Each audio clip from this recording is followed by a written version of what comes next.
নমস্কার, সুপ্রভাত। বনফুল ছোট গল্পের গল্প পাঠের সিরিজ, কিছু সিলেক্টিভ গল্প পাঠের সিরিজ আমরা প্রায় শেষ করে এনেছি। নতুন লেখক বা লেখিকার গল্পে ঢুকবার আগে আর লাস্ট মোমেন্টের কিছু গল্প পড়ে নেব চটপট। হয়তো ফিউচারে আবার কোনো একদিন বনফুলের এই বিপুল সম্ভারে আবার ঢুকে পড়ব।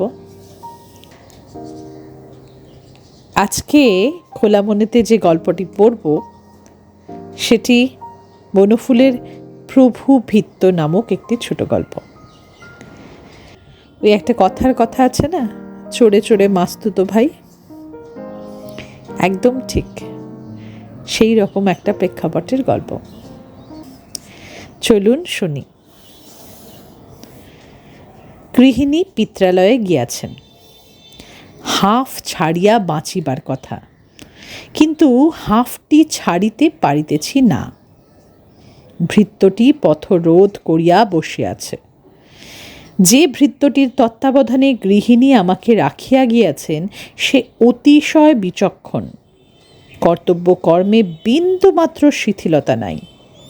পান হইতে চুনটি খসিতে দিতেছে না। আদেশ করিবা মাত্র তৎক্ষণাৎ তাহা নির্বিবাদে প্রতিপালিত হইতেছে। তথাপি কিন্তু রুদ্ধশ্বাসে রহিয়াছি, কেমন যেন স্বস্তি পাইতেছি না। কারণ ভৃত্যটি গৃহিণী পক্ষীয়, নাম অরিন্দম। আমার কোনো আচরণের সে প্রতিবাদ করিতেছে না বটে, কিন্তু আমার প্রতি আচরণটি সে লক্ষ্য করিতেছে। যদিও তাহার বাড়ি এখানেই, কিন্তু আজকাল সে রাত্রে আমার বাসাতেই শুইতেছে, কারণ তাহার গৃহিণীও নাকি পিত্রালয়ে। প্রসিত পত্নীক ভৃত্য প্রসিত পত্নীক প্রভুর পাহারা দিতেছে।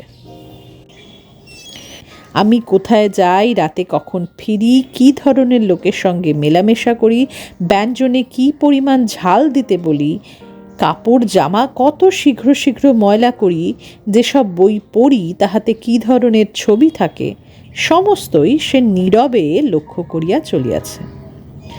মনে হইতেছে যেন গোপনে সে আমার নামে একটা চার্জশিট প্রস্তুত করিতেছে।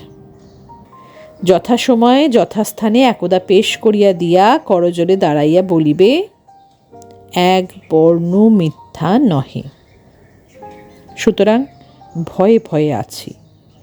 আকারে ইঙ্গিতে খোসামত করিয়াই চলিতে হয়। সে আনন্দিত হইলে আমিও আনন্দ প্রকাশ করি, সে দুঃখিত হইলে আমিও দুঃখিত হই। কারণে অকারণে বকশিসও দিতেছি।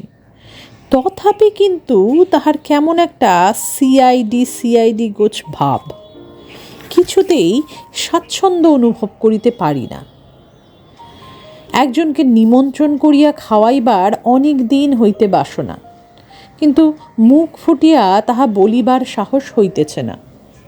মফস্বল জায়গা, তেমন হোটেলও নাই। খাওয়াইতে হইলে বাড়িতেই আয়োজন করিতে হইবে। অরিন্দমই করিবে। রাত্রে খাইতে খাইতে চিন্তা করিতেছিলাম, কথাটা কিভাবে পারা যায়। জ্ঞাতসারে অজ্ঞাতসারে পদে পদে নানারূপ অপরাধ করিতেছি নিশ্চয়ই। বোঝা হয়তো দুর্বহ হইয়া উঠিয়াছে। তাহার ওপর এটাও চাপানো ঠিক হইবে কিনা ভাবিতেছিলাম। নিতান্ত শাকের আটিটিও তো নয়। অকস্মাৎ অরিন্দম বলিল, দুধটা কেমন খেয়ে দেখুন তো বাবু। দুধের বাটিটা তুলিয়া এক চুমুক পান করিয়া অরিন্দমের মুখের ওপর দৃষ্টি নিক্ষেপ করিলাম। দেখিলাম সে ভ্রুকুটি কুটিল মুখে বাটিটার পানে চাহিয়া আছে। বুঝিলাম দুধকে ভালো বলা চলিবে না। বলিলাম, তেমন সুবিধে নয়।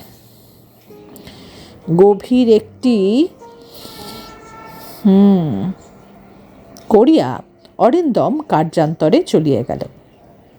যে গুঁফো বুড়ো গোয়ালাটি অতি প্রত্যুষে আসিয়া আমাকে রোজ দুধ সরবরাহ করিয়া থাকে, তাহার সহিত আমার কচ্ছিৎ দেখা হয়। কারণ আমি বেলায় উঠিয়া থাকি।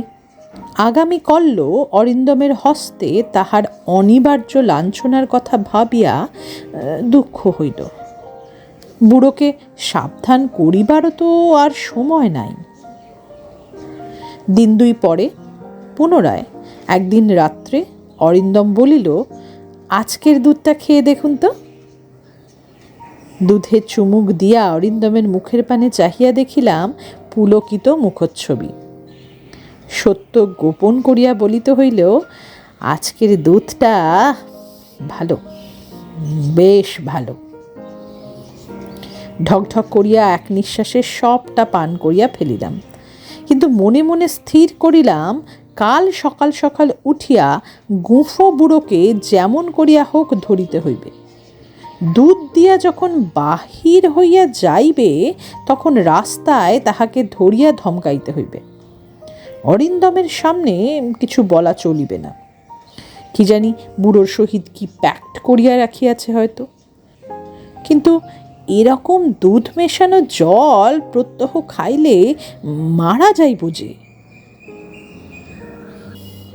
এরপর ভোরে উঠিয়াই কিন্তু চক্ষু স্থির হইয়া গেল। গুঁফো নয়, একটি কম বয়সী গোয়ালিনী রান্নাঘরের দাওয়ার ওপর বসিয়া অরিন্দমকে দুধ মাপিয়া দিতেছে এবং অরিন্দম হর্ষোৎফুল্ল লোচনে তাহার দিকে তাকাইয়া আছে। আমার আকস্মিক আবির্ভাবে কিছুমাত্র অপ্রতিভ না হইয়া অরিন্দম বলিল, বুড়োর দুধ আপনার খারাপ লেগেছিল বলে একে বহাল করেছি। কালও এই দুধ দিয়ে গেছিল, আপনি তো ভালোই বললেন। কয়েক মুহূর্ত নীরবে চাহিয়া রহিলাম, কয়েক মুহূর্ত মাত্র। তাহার পর গম্ভীরভাবেই বলিলাম, দুধ একটু বেশি নে, আজ পুডিং বানাতে হবে।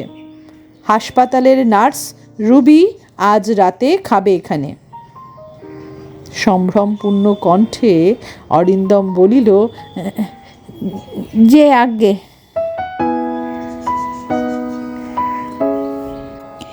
যখন একটা সাধারণ প্রেক্ষাপটে একজন কেউ ভুল করে, তখন তার ভুলটা দেখে অন্য লোকজনের খানিকটা প্রশ্রয় হয় বটে।